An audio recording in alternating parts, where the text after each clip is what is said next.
Hello, everyone. Welcome to Self Knowledge. Today we are having lecture number 23 of this set of 50 lectures that are part of this self knowledge course that we are broadcasting for free every Sunday through this page.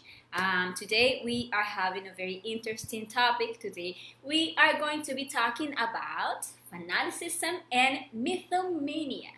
And actually, this is a very important subject to talk about because you will see that the objective of talking about these two aspects of our psychology is to understand the urgency of eliminating these two defects of our psychology that are related to the worst of the delusions in which we could enter, which is the self-delusion.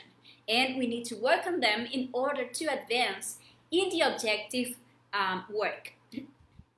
Actually, in the Eastern culture, formerly, this was the first talk that was given to all the aspirants to the awakening of consciousness.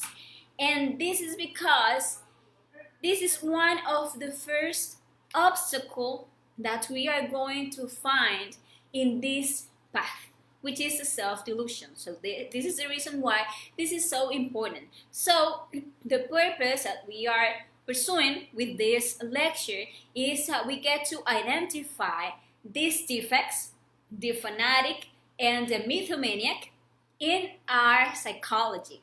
Since it is very easy since it is very easy to see them in other people. Actually, that is the easiest thing.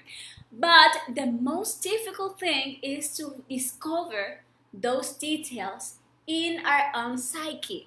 And that is where we need to, that is where we need to point this lecture to. We need to get to discover the fanatic and the mythomaniac details in ourselves in order to work on them, in order to not to fall in the self-delusion. If you have, during the explanation of this lecture, any question, you can write it down there in the chat, and at the end I will be solving any question you have regarding this topic. Let's first start by talking about the fanaticism.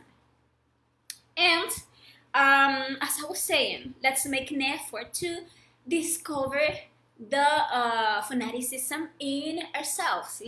We are going to be talking about what is it and some details that defines this defect, that psychological I, and let's make the effort to discover the small details that are in our own psychology regarding these defects. So let's start talking about the fanatic. That is the person who becomes incredibly zealous based on a belief. And as it is too zealous, he takes care of his belief. He doesn't want anyone to touch it. And if anyone touches it, he reacts with fury and violence.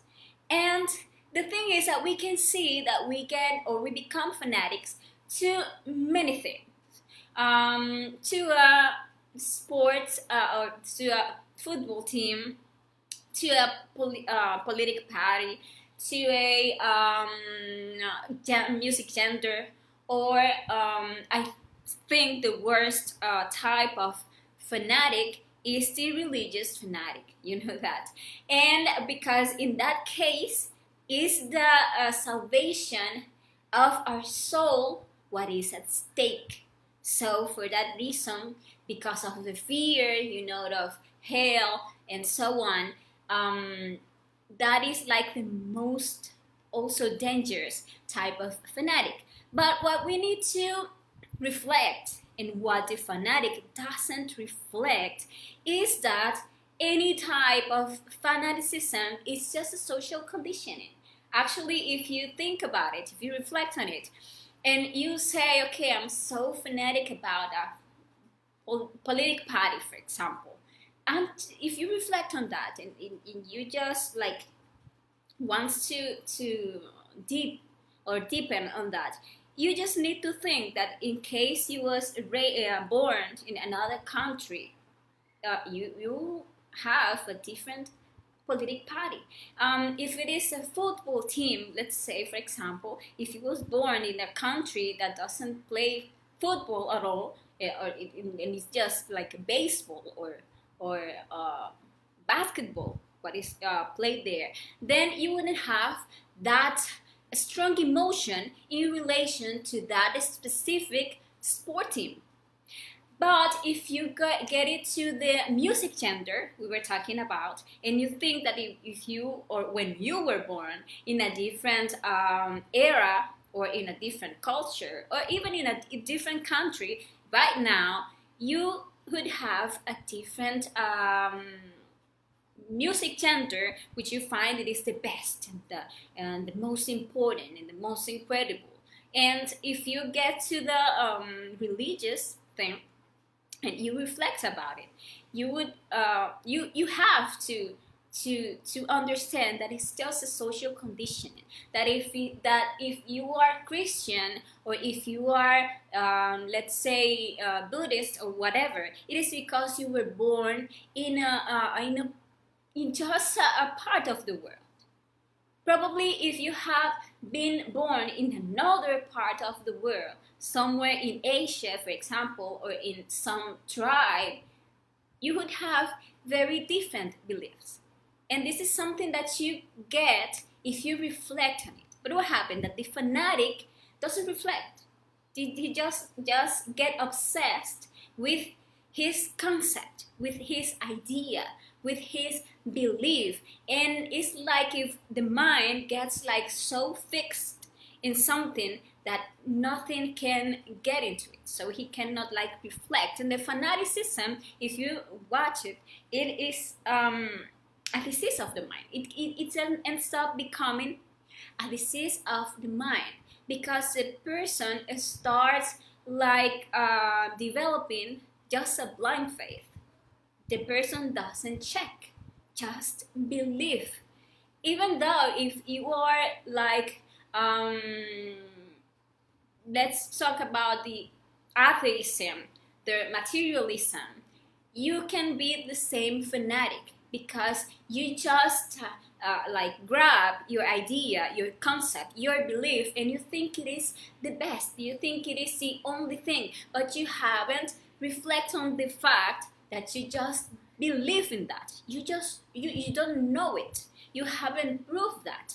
And you can say, okay, the spiritual people haven't proved that, but that is just your belief. You haven't made the practices, you haven't had the experience, you haven't worked for it to get to realize if it is true that that there are superior forces, or that a person can actually have spiritual experiences, or if there exists another dimensions in the nature, etc. You're just obsessed with your belief, so you can get to be a fanatic also with the atheism and the materialism. So actually, when talking about that it is a disease of the mind, is that you can see that the fanatic eye that we all have doesn't give himself the chance to check things. He just develop a blind faith. And the fanatic can even get like, or like to be like extremism, because you can see, like, for example, the parents that can harm their children because they don't want to go to church, or even the people who kill another because of their fanaticism in a sport team, and because of another person believes that something, the other team, it is the best, and then becomes a fight. And we have seen people who kill other because of the fanaticism about anything. And you can see that extremism a lot in the religious fanatics. So actually, when we reflect on this, we can get to realize that fanaticism is a disease of the mind. The fanatic doesn't do much to corroborate his beliefs by himself, through his own experiences, and just decided to believe in something. And he believes that just by believing in something, he is going to be safe. And that is the reason why he just grabbed himself too much to his belief. And actually, believing that we will save ourselves just by believing in this religion or in this God, actually is not true. Saving our soul implies a conscious work in ourselves that we must do to awaken our consciousness. So when this knowledge, the practical knowledge, the knowledge to awaken our consciousness, the knowledge of the three factors for the consciousness revolution that, for example, we are given in this self-knowledge course, where we are teaching people to work on themselves, to eliminate all the details of their ego, so the our consciousness that is actually trapped in each of our wrong ways of being can be released, and to make a wise use of their sexual energy so they can create themselves internally, so they can fix that liberated consciousness into themselves, and to develop love, and to practice. And we teach, for example, the conscious astral projection, and we teach about the meditation and the reflective meditation, for example, that we saw last Sunday. And when the person receives this knowledge, actually two paths are opened for that person. And one is the path of the believer, and the other one is the path of the practitioner. Unfortunately, most people take the path of the believer. And the thing is that this path only takes us to fanaticism. But the path of the practitioner, which is the one that we must start to travel, since it is the only one that will lead us to the pure esotericism, is the path that leads us to the revolution of the consciousness. So let's take a look of these two paths to understand the believer and to understand the practitioner, to see, self-observing ourselves, what path are we taking. If we are taking the path of the believer, then we are going to develop certain things into ourselves. The first detail of the believer is that he pretends to be a saint. So he wants others to see and feel immediately that he is changing. He wants to feel that he's related to the belief that he is now prophesying. And then what he does is that he begins to repress his defects, just to show others like he's a saint. So when he is in front of others, he starts talking like this and acting like this, and being like so generous, and being just like so in calm, and being so, when he's talking about his belief, he wants to show like he's a saint. But when he's alone, or when he is with his related ones, then the real person comes out, because he is not practicing. He is not actually doing what needs to be done to generate real changes in himself. He's just pretending to be. So this is one on the first detail that you can discover in the believer.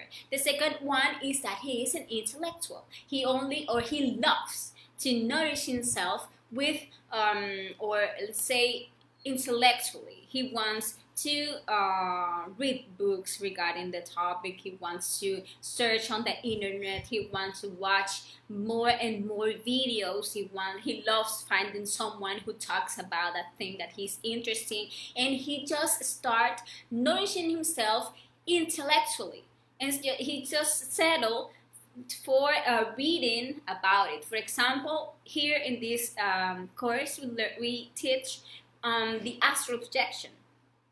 And what the believer does, he listens to the astral projection and he just settle to believe in that and to read more about it, but he doesn't like to practice.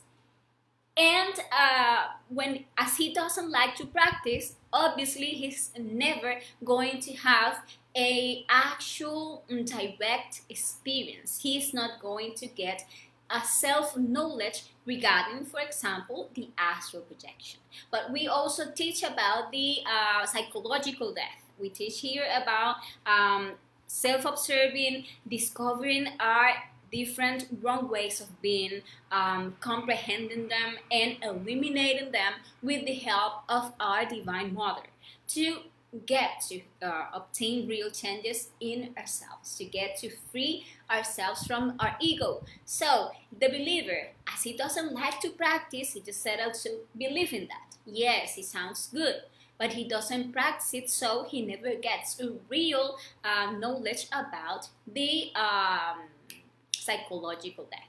That's an example.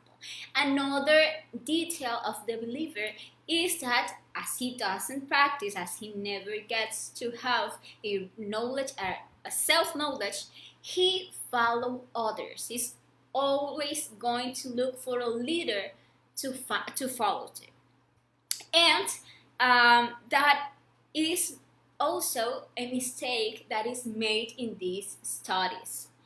To believe that just because we have the intellectual knowledge, we are awakening our consciousness. And that is totally false. Because for the awakening of the consciousness to take place, it is necessary that we take a different path, which is the path of the practitioner. And the practitioner, you can see that is the one who practices, which is the one who does not believe. He receives the knowledge. He receives, for example, the knowledge of the astral projection, as I was saying, and he doesn't settle for just believing or not believing. He decides to do the practice, to see, to experience directly if that is true. So he goes and he makes the practice once, and he makes the practice twice. He works hard until he sees results, until he just stands from his bed and he checks and he, for example, jumps and he remains floating in the environment, or he stretches the finger and the finger stretches and he finds out that he's already unfolded in the astral world, and he can get to see his own body lying in the bed. So there he receives a self-knowledge regarding the astral projection. And now he knows that it is true. And actually now he can go in the astral and makes a research and go and see a past life, or go to another country, or go to another planet, or whatever. Now he have a real knowledge. That is a practitioner. And that is something that is actually very important, because thanks to the wisdom that he derives from his inner work, he becomes independent. He no longer has to be subjected to the concepts of others. And as he now really knows, if someone comes and says, no, that thing about that astral projection thing is not real, that is just something that people is making up, or that is something that cannot be done, or that is dangerous, something wrong can happen to you if you do that practice, or whatever the concept that other people have, as he now has his own knowledge, he is not going to be just fooled by the concepts that others have, because he now knows. And in this path, you only in the path to get to self-knowledge, in the path to get to awaken our consciousness, you can only advance for the works that we put into actions. So actually the work on the 3 factors of the consciousness revolution, is the only work that is going to actually give us results, that is going to help us to awaken our consciousness. If there is no psychological death, there is no liberation of the consciousness. And the amount of consciousness that we are daily releasing and that we are merging in our spine with the practice of the sexual birth is what is going to become self-knowledge. It's what is going to become a real advance. And also the love that we are developing when we sacrifice for humanity. So if we don't practice, we cannot verify anything for ourselves. And the practitioner understands that and demonstrates this understanding in his actions. What happens that the fanatic becomes completely annoyed by the actions, by the works of the practitioner. Because you're going to see that the fanatic is moved by several defects, and between them, the defects of the laziness and the defect of the envy. Because the believer, the fanatic, expects to self-realize, expects to save his soul without any effort of work, and that is not possible. So, sorry, let me check something here. Okay, let's see now certain details of the fanatic eye, and let's try to check, let's try to self-observe ourselves to see if you can find any of these details in our own psychology, so we get to understand them and we get to eliminate them so we can advance in our inner work. So the let's say the main details of the fanatic is that he doesn't like to practice, is that he is very envious, that he is lazy, that he always develops a fake feeling of the self, that fake feeling of being good. Another detail is the tyranny and the mysticism. And as he doesn't like to practice, he never get to have self-knowledge, a real self-knowledge. And for that reason, he always needs a leader to believe in. So this is something that we need to observe, in ourselves. If we only want to be intellectuals, if we only want to know things, to fill ourselves with concepts, with what others said, with what other experienced or say that experienced, and we need to check on that. And another an important detail of this eye that doesn't like to practice is that as he is very intellectual, he always thinks that he is the one who knows the most. And this is something we must observe in ourselves. Also, we need to observe that this kind of defects make us become dependents. Dependents of whom? Dependence of the leader, dependence of the people, of the one who says, that knows, that have experienced something, and we become followers. The second detail is the envy. And you can see that the fanatic doesn't like the people who want to show works.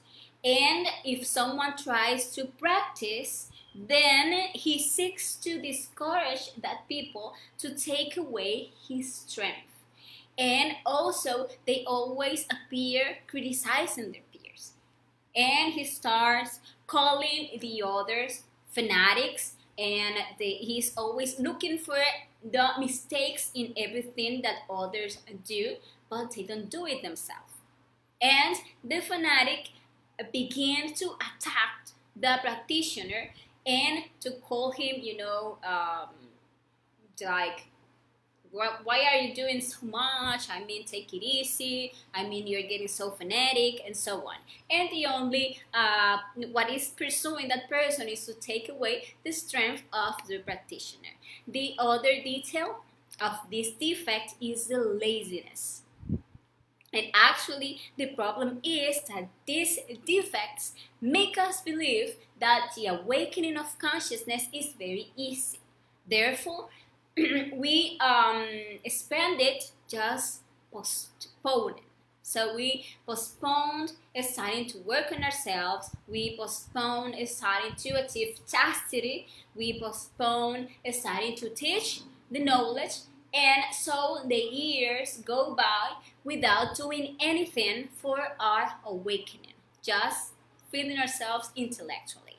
Actually, the fanatic loves to talk about this topic, and they talk about dying, psychological death, but they don't practice it. They don't die. And fanatic loves talking about being born, about the spiritual birth, about the sexual transmutation, but they don't practice it. So they are not being born. And being able to sacrifice more for humanity, they don't do it because they just always settle for little.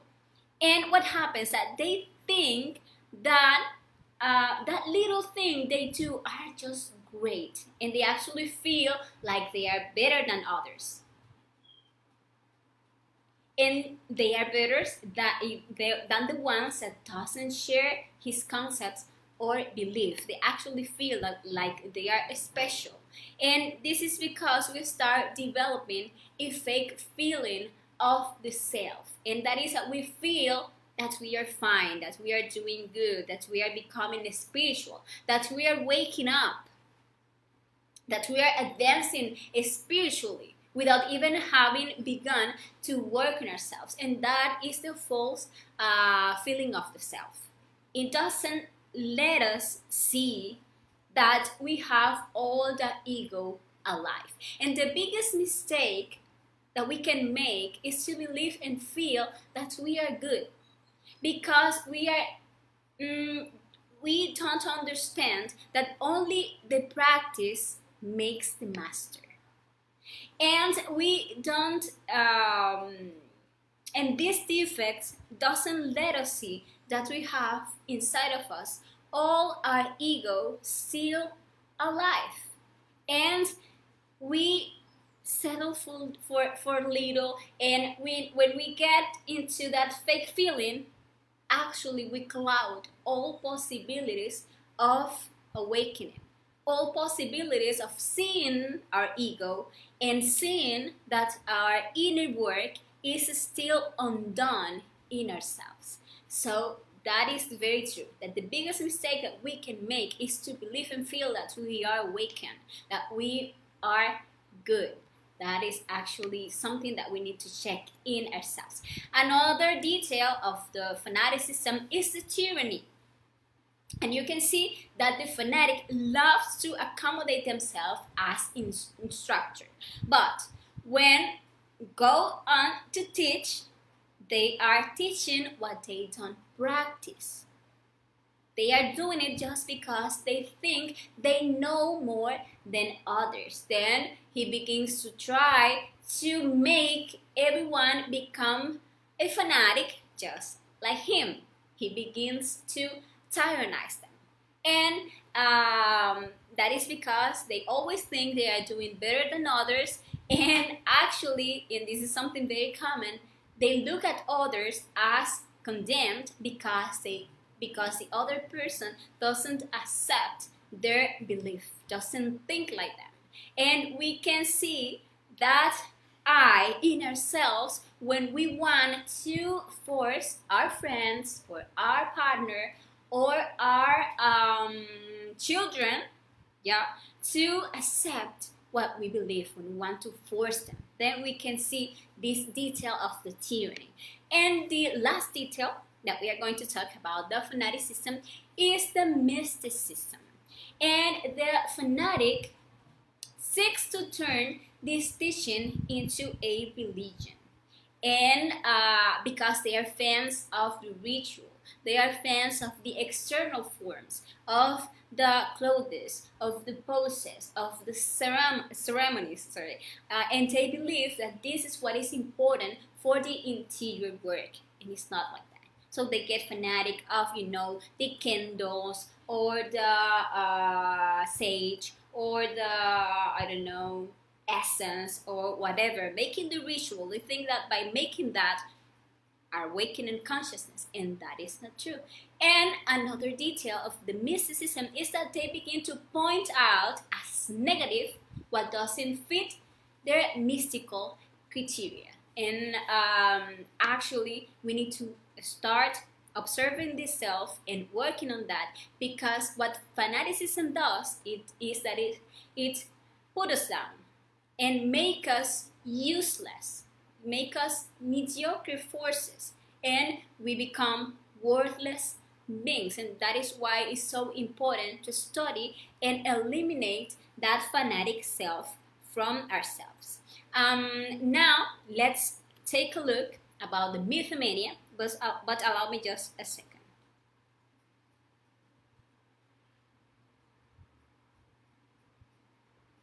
Okay, sorry. And the mythomania is the tendency to believe its own lies.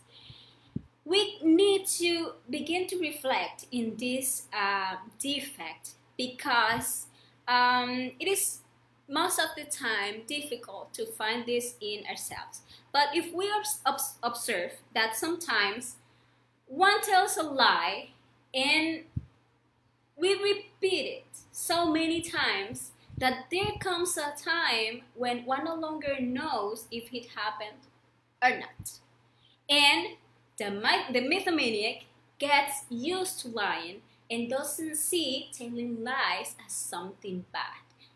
And the mythomania likes to convince others. So actually he ends up fooling himself. And last Sunday, we were talking about reflective meditation, and it is extremely important that we take this defect to the reflective meditation, because if you study on it, you will find that many times the cause of the mythomania are the states of inferiority that we can find in ourselves, in which people, as they feel inferior, as they have that fear of being rejected by others or being less than others or to be seen as something inferior, then they look to, or they seek to exaggerate and even add things that didn't happen to their stories, seeking to impress, seeking to be accepted, seeking to be admired. And it is actually very common in schools of metaphysical type, where there are people who make up fake astral experiences, or that they have certain spiritual faculties, or that they have opened their third eye, or that they have contacts with angels or with aliens, etc. And what is that mythomaniac looking for? Well, to surprise many people, and they in fact become his follower. So what is mythomania based on? In the delusion of grandeur. And that is developed in us. And when we have that need to feel, or when we start feeling that we are great, that we are special, that we are actually like important, like better than others, and develops in us that need to have followers and to continue to aggrandize ourselves. And to do that, we need to lie most of the time. And we get into the self-delusion, because this defect of the mythomaniac seek to make us believe that we are like something great, we are better than others. make us believe, or can make us believe, that we are, I don't know, like the reincarnation of this or that master. So we see that it's very common in for mythomaniacs to present themselves as reincarnations of master or fabulous heroes, or sent by God, or contacted, or legendary and fictional characters, etc. That is very common.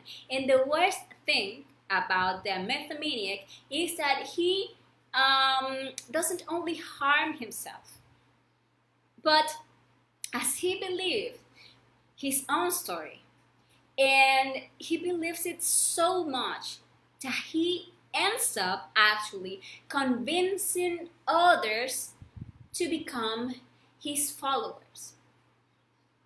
And so we find many people actually who call themselves being masters of light, or reincarnation of whoever, or contactees, and find actually many fanatics who have so developed his fanatic eye, and they start looking for a leader, someone to follow to, and they become impressed by this mythomaniac, and then become their followers. So it is the thing is that when we go into an internal investigation, into a conscious astral projection, to see what is the truth about that master, or that guru, or that people who is talking great about, I don't know, opening the third eye, or talking to angels, or being sent by God. There are certain mythomaniac that says that they know, I talked to Jesus, and Jesus told me that I need to make this church and whatever.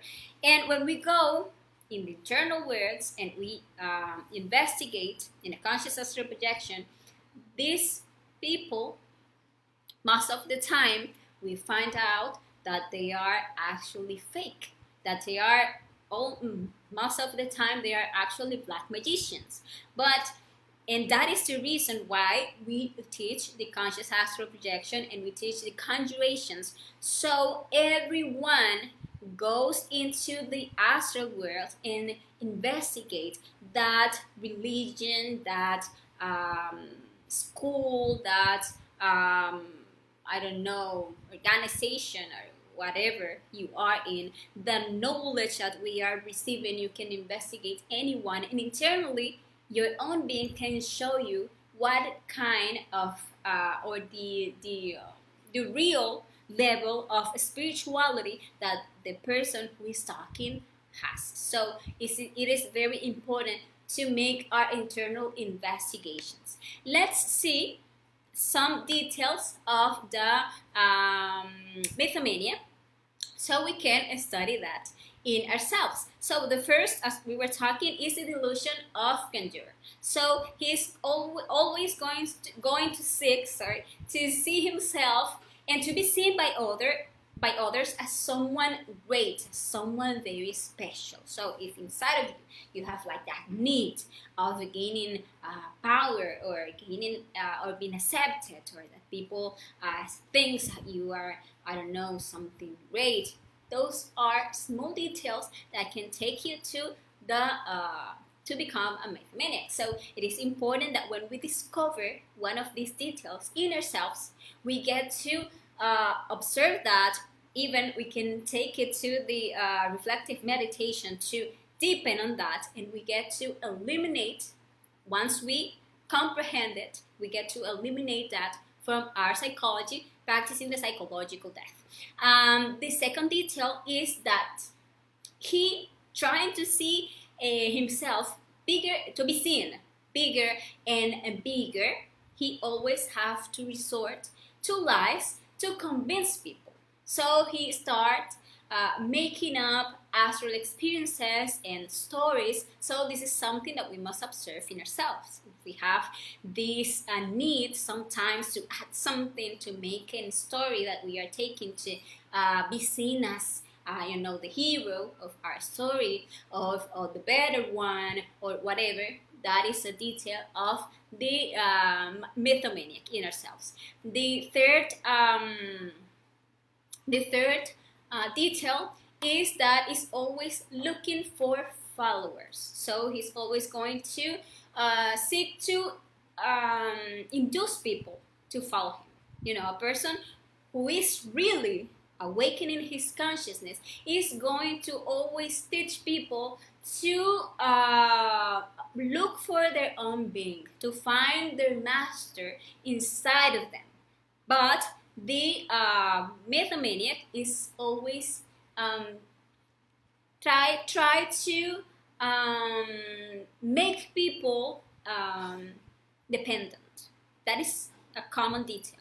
They try to generate dependency, manipulating people by making them believe that they need him. And another thing is that they like sorry, causing fear, so that people become like more insecure, and with that become more dependent. And something else is that they like criticizing others, speak ill of others. So they like describing others as black magicians just because, just without really have investigated it. Yes, like saying, no, that guy, yes, that is a black magician, but he never went and investigate that. It's just to disqualify others. That is another detail of the fanaticism, and the mythomaniac. And it is important to observe, as I was saying, what details of all this that we have mentioned we have in our own psyche, and to take these details to the reflective meditations, since we see that these defects will not allow us to advance in our awakening. So we must see the urgency of working on these defects so as not end up damaging our own inner work. Now, how are mythomaniacs created?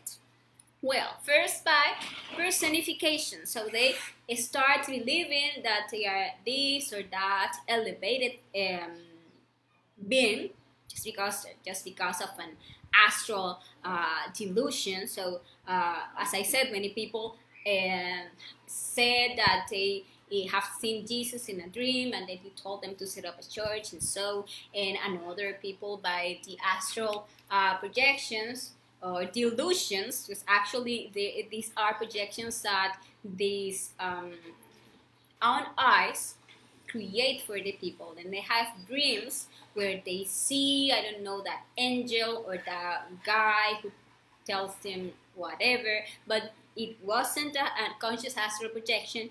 They haven't conjugated the entity or the being to actually see if it is a conscious being, or if it is just a defect that is just making up all that sin. So that is how mythomaniacs are created. Another way is by external situations, like for example by when using drugs, and you see this synthetic and also the mystical drugs, and the people have some hallucinations, and those leads them to become mythomaniacs.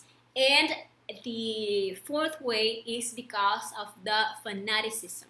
And in this case is when someone is a fanatic and is following a mythomaniac, and that guy or girl tells them that, I saw in the astral that you are special, or I can feel that you are great, that your being is so wonderful. I can feel that you are that, or I saw in the astral that you are ready for whatever. And what happens that this fanatic starts believing that, and starts feeling like, wow, that tells me that I am, and yes, I think that is true, and whatever. And then his mythomaniac eye develops, and he ends up being a mythomaniac. And so those are the ways. But the thing is that these people are actually like walls without foundations. They shine, like faded lights, but eventually they shut down. And the thing is that this you see that sooner or later all these mythomaniacs end up being discovered. And it is discovered that they were swindlers, or often even that they were rapists. And the sad thing about this is that all the people who follow them end up disappointed and actually lose their spiritual longing. So that is something that is very important to understand. Hence, the need to eliminate our mythomaniac and our fanatic self, so we don't follow we follow no one from ourselves. Actually, we have to understand that these defects have trapped an important part of our consciousness, and that they have the strength to prevent us from awakening unconsciousness. And therefore, it is essential to work on these defects with the psychological depth to free the essence that is trapped in these defects. And only by the emancipation and consequent awakening of the essence that we are liberating all our ego, the enlightenment comes to us. So actually, I hope that I make clear the importance of working on our own fanaticism and in our own mythomania, because this is a great obstacle in this path to the self-knowledge. And actually, this has been today's lecture. I hope it was helpful for you. If when you watch the video you have any question, you can write it down, and you can send it by message, and we are going to be solving any question that you have. And I want to invite you to our next lecture that will be next Sunday, and we will be talking about the life and the level of the being. And there we are going to learn how we can transform our life by raising the levels of our being. So don't miss that interesting lecture. And this has been all for today. See you next Sunday, and ciao ciao.